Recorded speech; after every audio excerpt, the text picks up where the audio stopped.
What does Marquise Brown to the Chiefs tell us about the team, his new teammates, the players involved for fantasy football, and everything about Kansas City's quest for their three-peat? That's what we're going to talk about today on Stealing Bananas. I'm Ben Gretch. You can find my newsletter at bengretch.substack.com. With me, as always, is Shawn Siegele. You can find all of his awesome work over at RotoViz. We've been talking a lot about the rookie guide. Definitely make sure to go pick that up.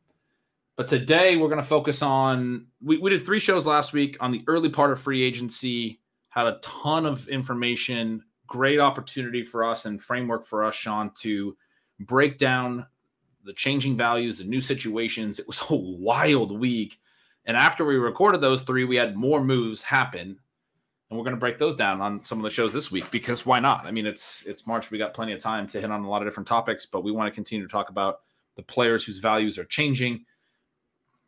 It's the popular fantasy subject to be discussing right now, obviously. Marquise Brown to Kansas City, maybe the most interesting of the entire offseason, even though it was only a 1-year, pretty low-cost deal. Feels like it's, for him, sort of a value recoup opportunity, try to sign a bigger deal next offseason potentially. But it has pretty interesting ramifications on not just fantasy football, but the league. I mean, the big issue with the Chiefs last year was their wide receiver position, the unreliability of it for the majority of the season. They do get Rashee Rice kind of coming on strong, and he's already a late second-round pick in early Underdog drafts, and so there's a lot of hope and faith in him, but he's somebody who wasn't running a full route share until late in the season. There's a lot that comes with Marquise Brown landing there, and it does start to make the Chiefs' offense and skill position group, I think, look a lot better quickly, in part because it looked pretty poor, prior. It does. And the Chiefs have been very successful in the past couple of years. I mean, obviously they've been successful on the field. They're the back-to-back Super Bowl champions. But we could also learn some lessons from how they have built the team. And so, Ben, this show I think is going to be a lot of fun because we're going to discuss some very fantasy-relevant things about Rashee Rice, Marquise Brown. I know you're really fired up about this because you had some fantastic notes in your targets per route run articles on Rice and where he should be, how he should be valued, like what he's going to be in the future. I'm really excited for that portion. We're also going to discuss a little bit this whole idea of team building. And I do think that there are a lot of parallels between reality team building, which, as football fans, I mean, most of us are not just grinding out thousands of best ball teams to hope to win, on that tiny edge there. And we got into this because, we like football. No, we may be doing those things as well, right? But you're interested in how football teams are building themselves and these contrasts between the successful teams, the unsuccessful teams. And then also it gives you a little bit of a feel for how you could replicate some of these things in Dynasty. And when, those big Dynasty pops, been some of the Dynasty results in the RV Triflex leagues this last year were very favorable for listeners. And, if you want to make money to be able to enter more, building those properly is going to be very, very important. I made the case to you that the Tyreek Hill trade is very interesting as we look back on it, because we know that it cost them this piece that made their offense so much less dynamic. We know they were able to overcome that from a reality perspective, but looking at some of these trade-offs is interesting, and looking at what they got, right? Because you can make the case that the Kansas City Chiefs, with that trade, were able to land McDuffie, a cost-controlled elite corner, Chris Jones, one of the biggest game wreckers, and perhaps with the retirement of Aaron Donald, like the key defensive lineman in the entire NFL, certainly one of the top 5. And I'm going to make a pitch that they got like half of Rashee Rice, and we'll explain that a little bit more in the future. But when you think about those pieces and you contrast that to some of the things that we were discussing on the previous show last week about these teams and how they're addressing running back in free agency, it's a big contrast there. Now, they haven't been perfect. And listeners know that I'm going to mention the fact that they could have drafted Jonathan Taylor instead of Clyde Edwards-Helaire. But overall, this has been a very successful build with the Chiefs. And so I think that wraps us back into, to start, Marquise Brown coming over, Rashee Rice emerging down the stretch. Ben, what does that mean for us here as we're starting to draft? What's it going to mean for the Kansas City Chiefs? How are you seeing this wide receiver group, including a player like Travis Kelce, as we start to look at what the Chiefs might be in 2024? Yeah, and I mean, there's so much context around this that is relevant to the Chiefs offense specifically. I think one of the very first points that I want to drive home is a lot of my thoughts on this are related to having more faith in the Chiefs pass rate than pretty much any team level stat. We've talked on the show before. I've written a lot before how projecting team level volume, team level pass attempts and rush attempts is a challenging thing. And typically about half the league, I'm going to be pretty far off in my projections. I've looked at multiple years and years where I've been, pretty good at my projections. I'll still be at least like 50 plus plays off in one direction because it's challenging to incorporate injuries. It's challenging to incorporate a lot of different things that, we might be confident about into projections and into our team level expectations. We talk about the NFL being chaos. The Chiefs have had a really high pass rate all throughout Patrick Mahomes' career. Defenses have the whole concept of the cover two shell that we've talked about really started to prevent Patrick Mahomes from being able to beat teams downfield. It started when Tyreek Hill was still there, right? They were just crushing teams over the top. Mahomes has a 5,050 year, 5,000 pass yards, 50 touchdowns. Tyreek Hill, late in his career, watched those deep targets come down, his ADOT come down, the Chiefs passing game change, even though they still had Hill and theoretically still should have been able to hit downfield and all the things that Hill provides, should have been able to use against defenses, but that's what defenses were trying to take away. And so that's led to, over multiple years, a variety of different things, but it hasn't touched Patrick Mahomes' pass rate. It hasn't touched the pass volume for the Chiefs. Mahomes' ADOT has come down. They've trusted him to stand back there and read out the downfield stuff and then take the underneath stuff when it's there. But he's continued to throw effectively, even though the per attempt numbers aren't as strong necessarily. Rashee Rice this past year, 5.2 ADOT, very low for a receiver that has as good of a year as him, is going to need to develop other parts of his game. There's been a lot of discussion about how he was against zone coverage and man coverage and all of these things and how he gets moved around, etc. I think the key to his profile is depth. I'm often talking about depth of target being really important for the receivers. And the fact that a lot of his targets did come at a shallow depth is very interesting as it relates to the way that defenses are playing the Chiefs, not allowing them to push downfield as much. Rice has a monster rookie season. He goes for a really, really strong yards per out run, 2.39 by PFS metrics. Very, very good as a rookie. Targets per out run over 25%. Very, very good. Yards per target, the other side of the yards per out run equation. After you run the target, are you efficient? Very strong as well, especially for a guy with a low ADOT. He adds a ton of yak after the catch and catches passes at an incredibly high rate, which we know lower ADOT, higher completion percentage, shorter passes are easier to catch. This isn't rocket science, but he still winds up with I think it was a 77.5% catch rate, which is astronomical. Anything over 75% is incredible. It was just a few years ago that I believe it was Michael Thomas was the first 100 target receiver to go over a 75% catch rate on that much volume. Or maybe Wes Welker was I think Wes Welker was the previous record holder. This is one of those things where I did research on this 5 years ago and I'm trying to remember it on the fly.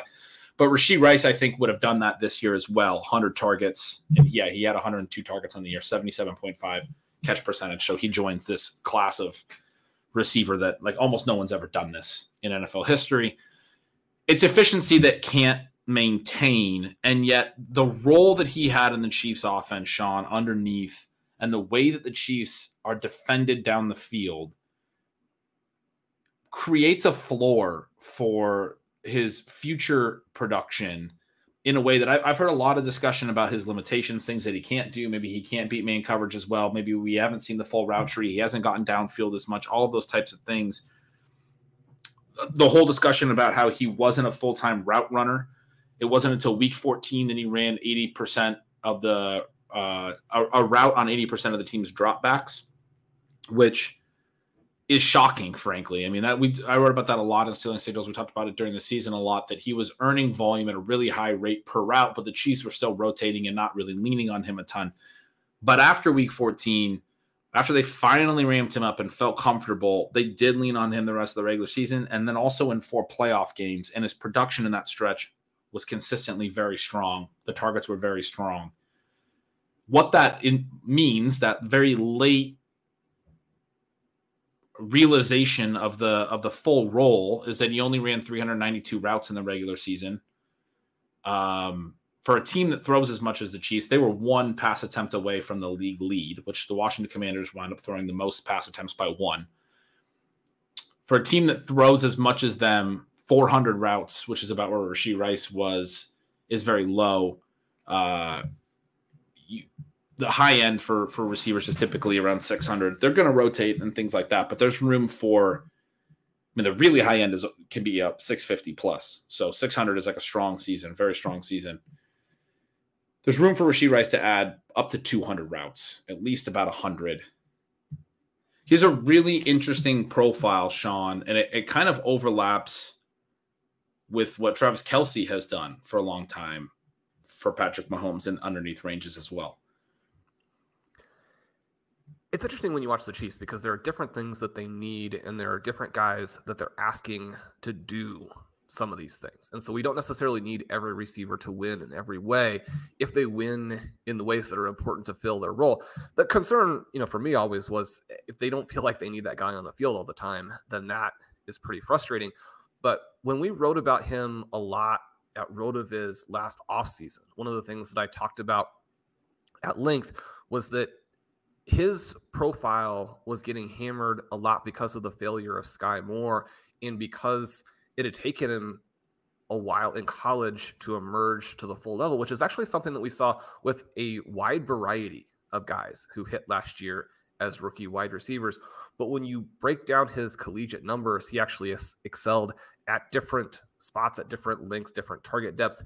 And so, I would argue that what you're saying, where there is room to grow, is certainly something that we even have some evidence for beyond just this idea that if you're already doing things this well, you can get better.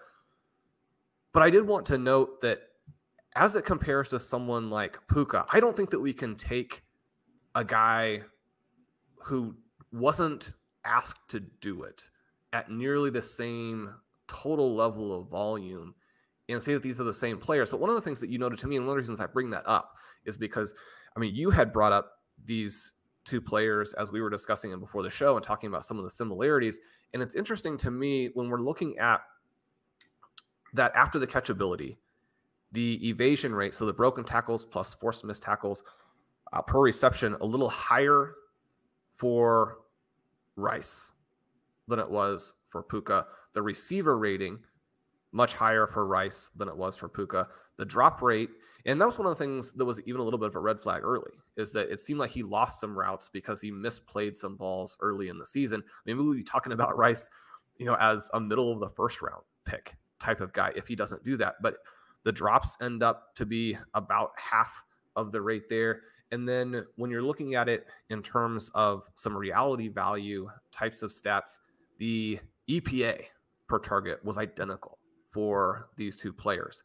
And so that comparison of these 2 rookie standouts, and there were more in addition, but once you scale it back and look at it on a per play basis, then those similarities are very real if they don't even actually work in Rice's favor in a tiny way. So that kind of brings us back to this portion of the conversation where we look at what the biggest concern would be for you. Because one of the elements here is that if you have this very, very low ADOT, and we're talking about less than 5. I mean, the guy who excels in that category outside of Rice would be Deebo Samuel. And yet people do hammer him for that. They have concerns as a result of that. You can argue that it's going to limit the upside in some ways, and it's going to require that after catch ability. Now, if you have the after catch ability, you don't have to worry about it as much because you've established that you actually can do that. One of the reasons the Chiefs drafted Rice, and one of the reasons why I was so excited about him, is he's an extremely good athlete. And having extremely good athletes does matter. It's one of the reasons why they draft Marquise Brown. The other question I have is, what are you making of this route percentage and the ability to get it up? Is it something that can mislead us when we're dealing with a smaller sample here? And one of the guys who looked very, very good, and apples to oranges in terms of why the route shares were down, but Justin Watson was fantastic on limited routes as a rookie. And he looked like somebody who was going to break out in year 2. He was one of those players who was drafted very enthusiastically, in part because of his profile, in part because it didn't seem like they had people necessarily to compete with him, in part because we know second-year players often take this leap to where if you do draft them, even at, for him, I would have argued, and he was sort of a do not draft player for me just because he already was so pricey. You were pricing in this jump. That doesn't happen for him, in part because he suffers some similar types of things with the injuries, and you end up not getting to really see him play. Which ones of the red flags do give you any concerns, if any of them do? Well, as you alluded to, I've been making the Rashee Rice and Puka comparison a little bit, and did in my targets per out run article. Puka is currently going 9.1 overall in ADP, so about the 9th pick of the first round. Rashee Rice in the late second already for some feels pricey, and yet I'm of the mind, I think Puka's maybe a little bit overvalued there. We don't need to get into all of the reasons why, but I'm of the mind that those two guys should be basically back-to-back at the 1-2 turn.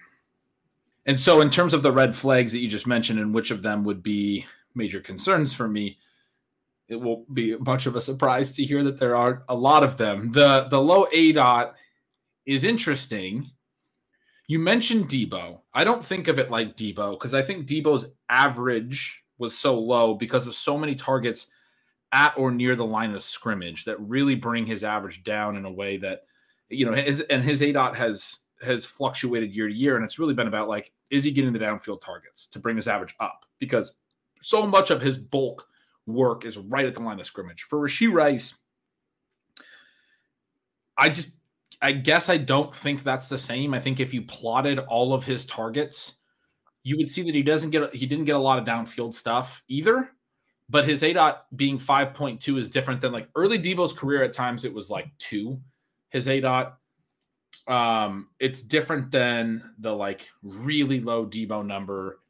And it's more like a lot of 4-yard curls and 5-yard curls and finding soft spots in zone when Mahomes is, extending a play and he finds Rashee Rice. It's not jet motion tip passes. There are obviously some bubble screens and things and swing passes and things like that in Kansas City's offense. But for Rice, he was running more like curls and drags across the field. I guess getting out into the route a little bit more is my point. It's more reminiscent to me of some of the maybe slot receivers we think of. And Rice, he played all over. He was he played out wide plenty, but he was in the slot about 50% of his snaps, which is a pretty high rate. Amon-Ra St. Brown is a guy that I want to make a comparison to. And we think of him as a slot receiver. Last year, he was only in the slot 55% of the time. The year prior, 60%. His ADOT early in his career was 7.0, 6.7, low. Not as low as Rashee Rice, but I think more in the same classification of Rice in terms of how I look at the average of their depth, what this stat actually is. The way that their distributions of targets look, I would imagine is similar. And I think of Amon-Ra as a good comp because Amon-Ra has been able to add really strong yak ability and put up good yards per target figures even at these low depths. If you do depth adjusted efficiency after the target efficiency, in my projections use a depth adjusted racer metric. You could do depth adjusted, like yards per target type figures, anything that's going to adjust the after the target efficiency for the average depth is going to give you a little bit of a better understanding of how efficient the player actually is and some of these yak elements and those things. Amon-Ra St. Brown's always been really good at that. Rashee Rice, very, very good at that as a rookie. And some of that is just because of the Chiefs' offense and because he's able to find space in zones. And then when Mahomes scrambles, the defense is sitting back. They're concerned about deep passing. They're concerned about being beat with Mahomes' legs. And you think about, when I think about some of Rashee Rice's biggest plays this year, I think about him just being open and too open for a guy who's only like 5 yards downfield and then having room to run after the fact. He also made good plays after the catch. I'm not saying he doesn't have yak ability, but I don't think he has to be. You mentioned how athletic he is. I also think he gets elevated in that way from Mahomes, from the Andy Reid system, from these various elements that have been so enticing for us, as we talked about Sky Moore prior and Mecole Hardman prior and a lot of the other receivers. I mean, Rashee Rice proved the theory of as soon as we get a good receiver in there, he's going to smash, right? Like that was the clear element because the pass rate's going to be high enough and all of these other things. But when I look forward for Rashee Rice, I don't have concern about the routes. You mentioned because they do some rotational things and stuff like that. I'll note that after he did finally hit an 80% route rate in week 14, and he was slowly building to that. He first hit a 60% route rate in week 7, and then he had a 60+% in 4 of the next 6 weeks. The other 2 were both over 50%, which actually those next 6 weeks were all higher than his first 6 weeks. So his first 6 weeks, his route high was 51%. Then the next 6, he was in this block between 53% up to 69%. Whatever. I'm breaking this down weird, but it's a progression. And he finally in week 14 hits 82%. It's his first time actually hitting even a 70% route rate. It's up over 80%. Week 15, he immediately goes to 93%. Week 16, it's down to 74%, but still pretty high. Week 17, 88%. So 3 of the next 4 weeks, he's at 80 plus. Once he hit that plateau, he's stuck at that plateau. I don't have playoff route numbers right in front of me. He didn't play in week 18, so he had 4 more regular season games. But in the playoffs, if I just look at snap share, he had 77%, then 64%, a little bit weird in the Buffalo game, 89%, 85% for the AFC Championship and the Super Bowl. Those were 2 of only 4 games all year that he hit 85% or more. The other 2 were in that 4-game window at the end of the regular season after, his route. What I'm saying is if I had the route rates, when your snaps are that high as a receiver, your route rate is typically over 80% as well. I'm pretty confident that once he got there in week 14, it continued for the 4 games in the regular season that I do have the route numbers for, and also for the 4 playoff games for the most part. There's a little bit of fluctuation like that Buffalo playoff game that I mentioned. But you're basically talking about him needing to work up to that. But once he hit that plateau, he was a part of the Chiefs offense, a clear part of it. You can also point to his volume at that point. The 2 weeks prior to him hitting the 80% route rate in week 14, weeks 12 and 13, 10 and 9 targets. Then he finally gets there in week 14. And from there, he goes 10, 9, 12, and 6 for his targets per game the rest of the regular season. And then in the playoffs, 12, 4, 9, 8. Basically hitting double digits or within a target or 2 in almost every game. There's a couple games where he's a little bit lower. He has a 6-target game, a 4-target game. But he's getting a ton of volume there. Again, low ADOT stuff, high catch rate.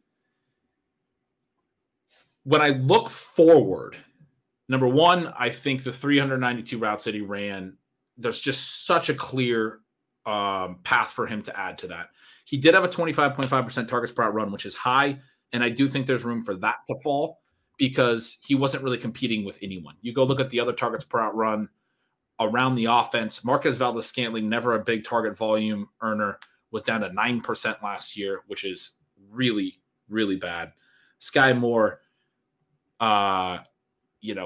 we had hope for as he was sort of going to be the lead guy to start this season. Unfortunately, he's down at 12.5%, very, very low. Kadarius Toney basically off the fielding his way out of the league, not doing as I mean, and when we talk about the ways that the Chiefs have tried to build this team, they've tried to do it cheaply in the receiving core because they do have a lot of cap tied up to Patrick Mahomes. You can't pay every layer of your team. You have a lot of money tied up with Mahomes. You spend money on the offensive line to protect him, and you expect Mahomes to elevate the pass catchers, which he's essentially been able to do. Even though these guys were a problem in 2023, they still win the Super Bowl, right? They're still able to be a good enough passing offense in the ways that they need to be. They also use resources, draft picks more so than massive contracts, but use resources to build the defense in a successful way. And you would understand why a Patrick Mahomes team wouldn't want to then invest a ton on pass catchers, but would want to invest in their secondary and on their pass rush and in their offensive line and in other areas of the field. And so they tried a lot of these cheap options. They tried to do it through the draft cheaply, bringing Kadarius Toney as, somebody who his previous team was basically just trying to get rid of. Those things don't all work out, but they do finally hit on Rashee Rice. Now, again, Rice's numbers, if you look ahead to next year, might get a little bit worse with the addition of Marquise Brown. But one of the really key points about the Marquise Brown addition that I think is so interesting for Rice, well, there's two. Number one, the complementary style of his depth and usage. He's going to run more vertical routes. He's always had an ADOT above the league average at wide receiver, which is typically about 11.1. He has been at least a half a yard above that every year of his career. In several years, more than a yard above that, a pretty downfield profile. He also has gotten some looks closer to the line of scrimmage at some of these stops. And I expect he will in Kansas City. One of the interesting things about how he fits, if you want to be interested in him, is he probably gets a lot of those motion swing passes. A lot of the usage that Mecole Hardman and Kadarius Toney have gotten in the Chiefs offense, I think can translate to Marquise Brown in an intriguing way, but he should also be able to push defenses vertically. But my main point on him is he's been between a 20% and 22% targets per route run every year of his career at different depths. He's a good volume earner. He's a good receiver. He can be efficient on that. He's shown an ability to be efficient, but he's not a guy that pushes like 25% targets per route, which is more dominant wide receiver one type stuff, in part because of his profile. I do think his targets per run could tick up because of more manufactured touches like I was just talking about. But to some degree, when they get out in routes, which is where a lot of Rashee Rice's volume was coming from, Mahomes is going to read out the defense. When they drop safeties, he's going to throw underneath to Rashee Rice or Travis Kelce, whose ADOT has fallen these last couple of years as he's gotten a little older. During his prime, he was more of like a 9 to 9.5 ADOT guy. The average tight end's about 7.5. The average receiver I mentioned is about 11. So he was kind of in between the average tight end and average receiver, a little bit more of a vertical tight end. These last 3 years, 7.5, 7.6, and then 6.9 last year, more in the average tight end. And then last year, below average tight end range in terms of the depth of his targets. So, and then his routes also this past year, the lowest they've been since 2017. Andy Reid talked about wanting to limit him and save him for the playoffs a little bit. So he's 50-ish routes lower than he's been, 100 actually lower than he's been in the last couple years, but 50-ish lower than he's been in every year in the last like 5 years. Anyway, we're limiting Kelce a little bit on his routes on the underneath stuff. Rice overlaps with that and was successful alongside Kelce. Kelce has some age-related decline. The market's not really buying him. If he's going in the fourth round right now, which is where his average draft position is in early drafts on Underdog, I mean, he still showed some strong per route metrics. So if he's going in the fourth, people aren't buying that he can be healthy again all year or that he can continue to be productive. He had another 90-catch season this year. So I actually think he's an intriguing piece still in the fourth round, even with some limitations on his routes. But if we're concerned about him, then I think the obvious name to be interested in is Rice, because if Kelce does miss time, those shorter, underneath, high percentage, chain-moving passes are more likely to go to Rice than to Marquise Brown. But I think these are your three keys now in the passing game, and Rice wasn't really as much of a key as he should have been for the majority of the season in 2023. It developed late, and now you have him for the whole 2024 season. So from a team-building perspective, you have almost like two new receivers where Rice can be a full-time guy and Marquise Brown can be pretty close to a full-time guy. I do think they'll rotate less next year because there'll be more. I think part of the reason they rotated last year was at the beginning of the year, they pretty much had Marcus Valdes-Scantling and Sky Moore in clear roles, and those guys just lost snaps is sort of how it went, and other people earned snaps.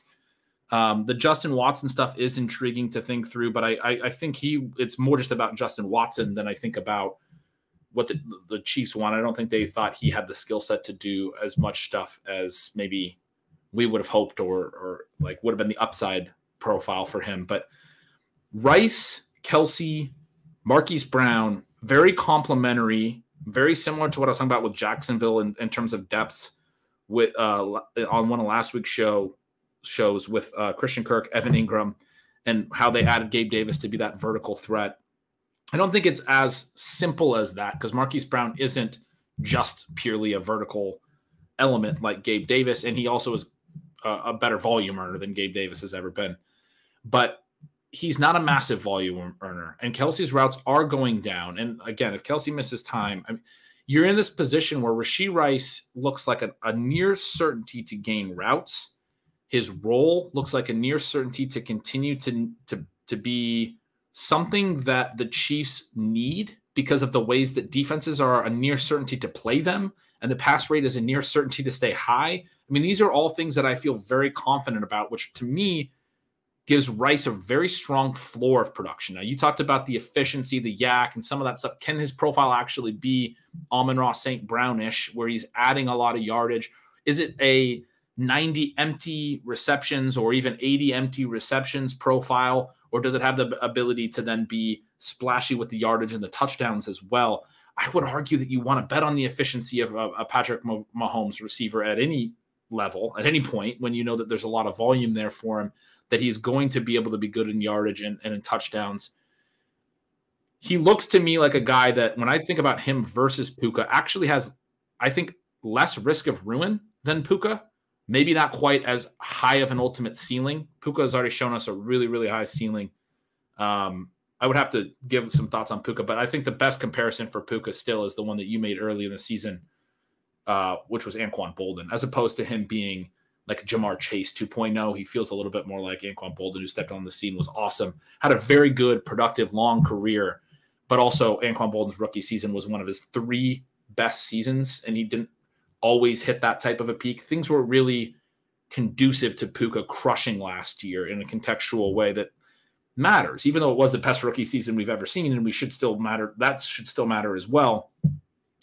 I don't think you can expect Puka to grow on that the same way that I expected Jamar Chase to grow on his rookie year, because I do think an honest accounting of what Puka did is to say that last year was relatively close to his statistical peak, or what he's going to, but we'll see how that works. Maybe I'm completely wrong on that, but I do think it's a little different in looking at his rookie production and projecting it forward, especially because he never even ran like 400 routes in a college season. You're talking about having to run 500 plus in his first pro season, and at times getting banged up during games and returning to games. And I just have a little bit more concern about his ability to do this year in, year out than players that did it year in, year out in college and ran big route volume in college. So anyway, he's still somebody I want to have a lot of exposure to. I just think he's like very mildly overpriced. But I think when you look at him and Rice, that they look very similar to me. 2 rookies that had incredibly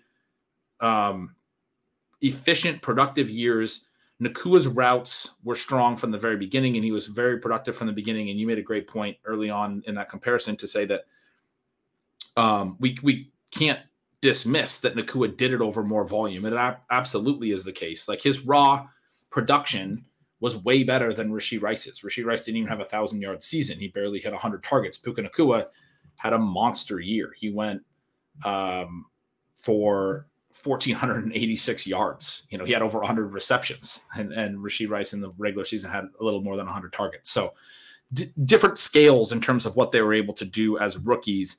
And yet for Rice, I feel very, very confident that all the conditions exist now for him to have a really high floor of production next year within the scope and the context of what they've built with this passing game and with this addition of Marquise Brown, who does add competition, But when you talk about how bad the rest of this passing game is and was last year, there was room for competition. There's room for Marquise Brown to be a good pick and Rashee Rice to still be a really strong breakout play as well. And you mentioned there's room for Marquise Brown to be a good pick. I'm going to make the pitch for him. This is a guy who has been in the NFL for a while, but is just going to turn 27 here in June. Right? The last couple of years, he's been sort of banged up with the Cardinals.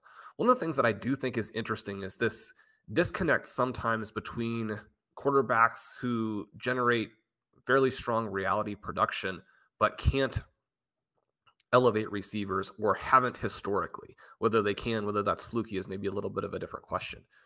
But one of the contrasts that I've made between Justin Fields and Russell Wilson, the recent vintage, is whether or not those guys can elevate receivers, or what the difference there would be with Justin Fields getting all of the criticism, being traded for nothing, and yet what he was able to do for DJ Moore last year contrasted with what Russell Wilson was able to do for Cortland Sutton and Jerry Jeudy. You pull up the AYA app on RotoViz and you can look at Marquise Brown's targets, and they're pretty crazy because he's got 268 from Lamar Jackson and averaged just over 9 adjusted yards per attempt with him. Now, it's not necessarily a huge surprise. Lamar Jackson just had a very good season with a rookie, Zay Flowers. The vertical fit there with Jackson and Brown is a pretty good one. We know he had a strong 2021 season before the trade. But it's humorous when you see like just how much that deteriorates when you look at Josh Dobbs, 75 targets from him at 6.6. But the crazy one is that he drew 102 targets from Kyler Murray and averaged less than 5 adjusted yards per attempt. Now, he also had spent a lot of time injured the last couple of seasons. But if we look at 21 and 2022, I think it's interesting there to see that he had 7 wide receiver 1 finishes. And I do think that some of those types of games are going to jump out for you with the Kansas City Chiefs. And then you look at the volume, he's not going to be able to draw targets on a per route basis, anything like what we've seen from Rashee Rice in the early going.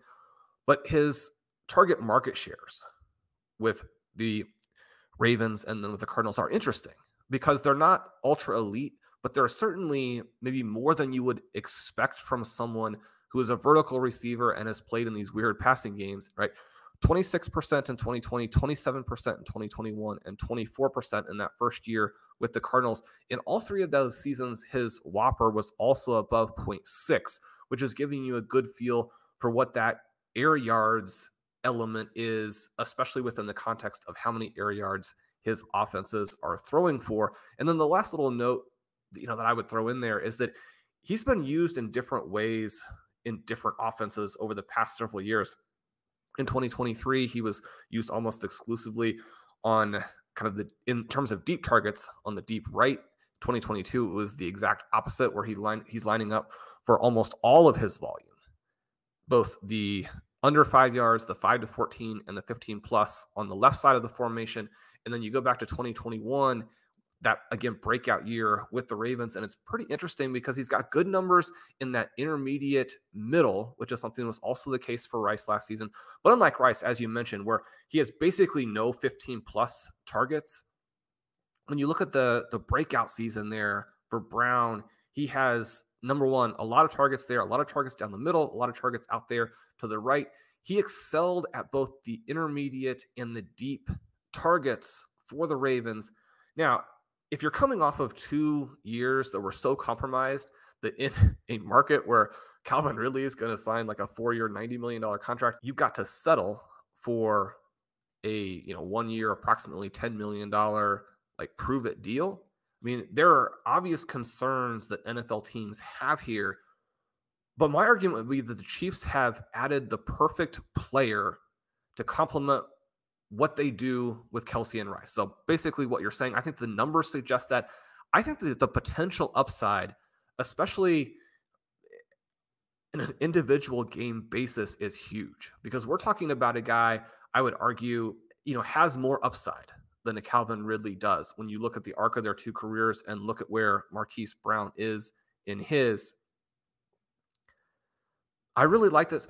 But at the same time, I don't necessarily think that the Chiefs are done, which would be one of my concerns for both of these guys. Now, they have enough that they can do. They've built enough flexibility in here that they don't have to use that first round pick at receiver. Obviously, depending on what L'Jarius Sneed ends up doing, like if he's back with Kansas City or not, you might be looking in the secondary again.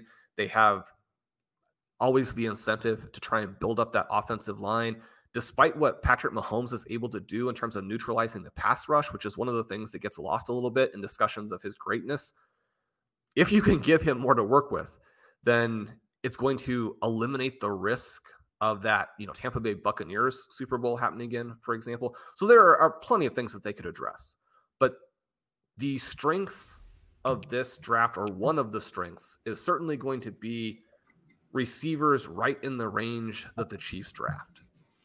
They're going to have a variety of different options. So depending on what their scouting team is telling you about, like Keon Coleman, about Xavier Worthy, about 3, 4, 5 other guys in that range, we could be looking at another impact player in this offense. And I think it makes sense for the Chiefs to continue to take these types of shots. I made the case at the beginning that the Chiefs had acquired like half of Rashee Rice based on that Tyreek Hill trade. People who have tracked the specifics of that trade know that what they actually got was Sky Moore. And if you get Sky Moore, then it seems far less favorable. But the idea here is that with those second round picks, if you have a lot of them, you can take the shots. So we tend to get locked into this idea of, it's only the specific guy that you actually took that matters. But having the extra second round pick means that they could take the shot in back-to-back years. You take 2 second round picks, 2 small school guys with great athleticism. One flames out spectacularly. The other one looks like he could be a star. If you don't have that draft ammunition, you're not in the position to be wrong. And that's the same kind of thing that we want to do in Dynasty. It's how we also build our redraft teams, is to build in margin to be wrong, structure our teams in that way. I think you got to give the Chiefs a lot of credit for doing that. And, both as a fantasy manager who would love to get some of these guys at even less expensive prices, but also as a fan of both the Chiefs and I think the NFL, because it would be a cool story if the Chiefs at least push for this three-peat. But you like to see teams who aren't content, but who aren't content in a smart way, as opposed to going all in and really, mortgaging the future.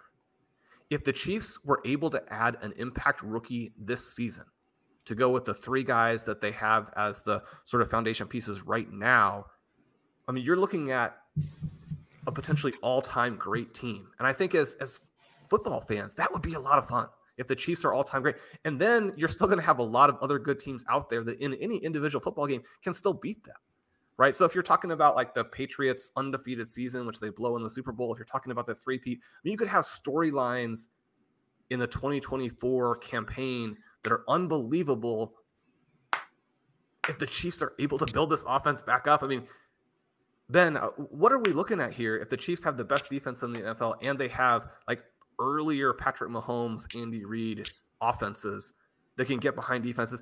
I mean, I don't think it's impossible that they get out there and add. There are 2 or 3 running backs. And again, shameless plug for the rookie guy. There are 2 or 3 running backs who have a little Alvin Kamara-ish action to their profile, who are going to be inexpensive. Maybe the Chiefs add a running back who can add some additional value to this team. Am I not, I wouldn't say overly concerned, but how would an additional player factor in here? And if I end up with a ton of Marquise Brown, am I going to lose the fantasy season as a result? I don't think you're going to lose. I think because I do think Brown fits, and I think he's going to be more efficient than he's been able to be. And I think you made a good point to start talking about his market share, because one of the things with his targets per out run that I was discussing that needs to be mentioned is, he played a lot of his career with Lamar Jackson and then also Kyler Murray, with mobile quarterbacks who wind up scrambling.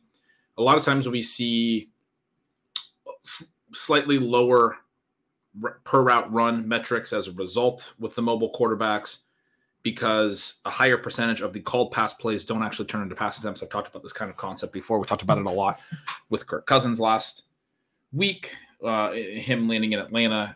You also have sacks that play into this as well. Sacks and scrambles are the two things that can turn a drop back not into a pass attempt. And so it's empty routes. And so, I mean, some of that can be placed on the receiver, but when you really dig into these targets per hour run numbers around the league, you do start to see the teams with the mobile quarterbacks do shift down a little bit. So one adjustment is to look at it in market share and look at just the targets. And I think you were noting that favorably for Marquise Brown, that he does earn volume in terms of a percentage of the overall passes in a slightly better way. And it's intriguing to hear you talk about. Oh, I also want to say your argument for the half of the Rashee Rice thing. I loved and I completely agree with, and I'm sure a lot of the listeners did too. But I just wanted to, rubber stamp that, if you will, because I mean that's obviously well put. We know that the NFL draft is about quantity, not quality necessarily. If the ways that we do the retrospectives of the trades, this is the specific piece that the team got. That's not fair. I mean, the Chiefs also hit on some really important defensive picks and things like that over these last couple of years. Having additional picks helps you do that. Take your shots in those things, and they're not going to just take a bunch of wide receivers because they want to be able to take the shots on defense in the same draft. They want to be able to take the shots on their line in the same draft and those types of things. And so, as teams want to be able to approach the different units all throughout one draft class, having more picks allows them to hit different units multiple times. Potentially, it leads to a favorable outcome at receiver when they make multiple chances. Although the Rashee Rice one, they had to give up some draft pick capital back to trade up to go get him. They were very confident in that pick. It was interesting to note that some of the late picks that they got from the Dolphins in that trade, the Dolphins just gave up an absolute ton when you consider how much they ended up then having to pay Tyreek Hill, which is one of the reasons why I mentioned that is how you have Chris Jones. I mean, you can't pay both of those guys. If you're able to trade one of them and get all of that back. And I think that even just since that trade has happened, we're seeing a better understanding for you can't trade extremely valuable picks and pay somebody the top of the market. But yeah, I mean, some of those lower down picks were used in ammunition to move up. And so you're thinking who cares if they receive back additional late round picks or third day picks? It's well, they use those picks to move up and get their guys. You can debate whether or not it makes sense to do that as opposed to let guys come to you or even trade down. But those additional sort of useless picks were relevant to other moves they made. Right. Quote unquote useless, because again, teams want to be able to make picks, but if you have 3 6th rounders, you don't necessarily need to pick all 3 6th rounders. If you have one, you're less likely to just trade that away and not actually have a pick in the 6th round. So they were able to use that as ammunition, like you said. The question about them adding another receiver I thought was really interesting, because I guess I would have put myself, I think you made some strong points that convinced me that that's a little bit of a concern and a little bit of a risk for Rashee Rice, because I would have put myself in the position that was not very likely based on the way that the Chiefs have addressed the wide receiver position literally since the Tyreek Hill trade. And Tyreek Hill's gone on to be very, very good for the Dolphins in a way that in my targets per out run piece, I argued I think he should be the wide receiver 1 ahead of CeeDee Lamb, who currently is being drafted ahead of Tyreek Hill. Maybe we'll have an opportunity to talk about that a little bit more on a future podcast, Sean. But the approach for Kansas City over multiple years has been to do it cheaply, to hit it with rotational players and limited volume. Guys like Justin Watson are still going to be there. I don't think they're going to outright cut like a Sky Moore. They still have enough bodies to make up a wide receiver room in terms of their game day active roster, their 53-man roster, and those types of things. I don't know what will happen with Kadarius Toney, but I'm assuming they're moving on there. But they brought Mecole Hardman back. I think they still view him as a rotational player. I'm not even sure. Maybe he's a free agent again. I have no idea, actually. But the point is that for them to go make another impact move would really consolidate their wide receiver room and require them to replace even guys further down like Justin Ross that I think they are thinking they're developing, because that's been their approach to everything. And yet, having said that, Marquise Brown is on the 1-year deal. And so as you were talking through that, it was like, it wouldn't be shocking if they went and got another player. I've heard people talk about the speedsters, the Xavier Worthies as potential fits for Kansas City. It wouldn't be shocking if they went and grabbed someone like that and they're thinking about post Marquise Brown already, 2025 and beyond, and who's going to play those roles, because they didn't get, what they expected to get out of, Mecole Hardman a few years back and Kadarius Toney more recently and some of that stuff, because for them, the speed role is vertical and lateral around the line of scrimmage. It's the jet motion. It's the swing passes and all those. They use that speed horizontally as well. So anyway, they're watching what the Dolphins are doing. They don't run exactly the same types of things, but when the Dolphins put up 70 last year, the Chiefs are sitting there thinking, if we could put up 70 and give up 0, that would be our preferred approach. I mean, Xavier Worthy is the kind of guy who allows you to do the things that Achane and Tyreek Hill allow you to do. So not the same stylistically as Tyreek Hill. I'm not saying he's as good as Tyreek Hill, but that ability to get beyond the defense, to create the explosive play, to have games where you score like 3 or 4 40-yard touchdowns. Yeah.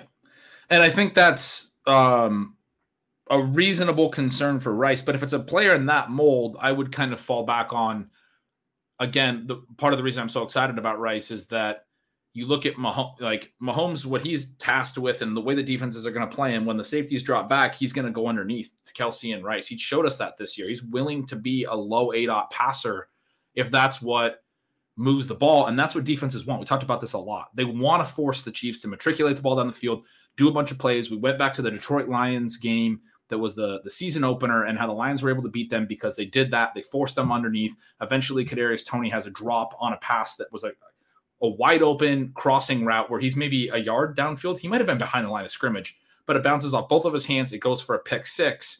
You get that one play, and it's maybe not even an interception. Maybe it's you have an incompletion on 1st or 2nd down. You have a completion for 6 yards. You get into a 3rd and 4. We've talked about this a lot on the show, but you get into these 3rd downs, and then you have the one drop, and that's a turnover. You have to punt. You stop the Chiefs because you force them into doing it on more downs and with a success rate component, with a consistency component, then beating you on one splash play over the top, which is the way when Mahomes came into the league, the Chiefs were able to just dominate right away. They were hitting downfield so much. Tyreek Hill was hitting these big, long touchdowns, as you were just describing. So, again, when the defenses drop back, Mahomes has shown a willingness to go underneath. If they don't drop as many safeties, I think he's going to be able to take the downfield looks, and you'll see some big plays, and those opportunities will present themselves, but they're going to be fewer and farther between in 2024 because of the way the defenses play them. That's the thing about the Rice thesis, is it fits what defenses want to do and what the Chiefs have told us they're going to do in return. I want to bet on the fact that defenses are afraid of Mahomes beating them deep and they want to sit back in coverage. And to bet on that, Rashee Rice is the answer. His profile fit that like a glove for this year. I do have mild concern about them adding a receiver after you made that case, but I would also note that the fact that they didn't run Rashee Rice on more than 80% of routes until week 14, how slowly they brought Sky Moore along, and then still wanted to use him in year 2. I do think there was some validity to the concerns about Andy Reid using rookie receivers heavily early in their career that was validated with Rashee Rice, even though he was very good from week 1. I mean, he was good early. So yeah, a new addition. We don't know here in terms of like how bad these other guys are, how much of what Rice did last year is actually Patrick Mahomes. As you were saying that, the thing that just popped into my mind, and again, kind of ludicrous, but like the Chiefs, I mean, they're going to draft a guy better than Rashee Rice. And then Rice is going to have to deal with that. If that happens, a better player. But what I'm arguing is even if that happens, like last year, they kept playing Sky Moore over Rashee Rice for like 10 weeks. And the whole fantasy community was like, he's going to be better. He's going to be ready earlier. Okay. Right from week 1. But they're still going to play Rashee Rice over him. Like they're going to make him wait. So my takeaway from this is that my prediction, Rice is not going to have the volume that Ben has told us the story from this year, but he's going to have 15 touchdowns. So if you don't draft him, you're going to lose. This has been such a fun edition of Stealing Bananas. We're going to have more of these for you. As always, I'm Shawn Siegele. With me is Ben Gretch. You can follow at Yards Per Gretch. Make sure you sign up for Stealing Signals. Again, those yards per route run, those target per route run pieces are the ones that are going to get you ready for all of your drafts in the 2024 summer. Make sure you subscribe there. Subscribe to Ceiling Signals Gold, to Ceiling Lines. We'd love to have you guys over at RotoViz. The rookie guide is $20 for the 3 volumes. I wrote about 90 plus players, including breaking down some deep stats on all of them. Also, you want to jump in and check out some of the tools I discussed on today's show. The coupon code RBRadio2024 at checkout, 10% off your 1-year subscription. And please, if you get a chance, leave us a rating and review. It helps us with the algorithm as we really get launched here in the 2024 season. We'll talk to you guys soon.